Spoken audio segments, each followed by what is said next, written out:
How does the Great Lakes Children's Museum keep their facility clean and safe? They hired the Sanitizeasaurus.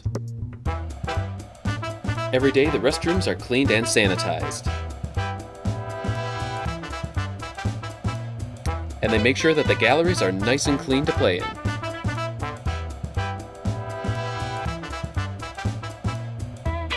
Every 30 minutes, high-touch areas are sanitized again.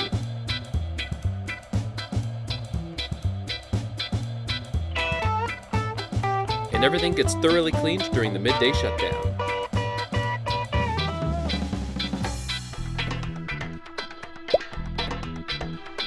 Hard-to-reach areas are cleaned with a product called Microban.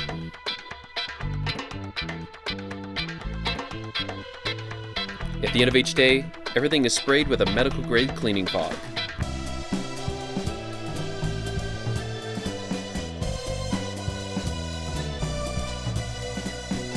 Leaving the museum safe and clean for the next day.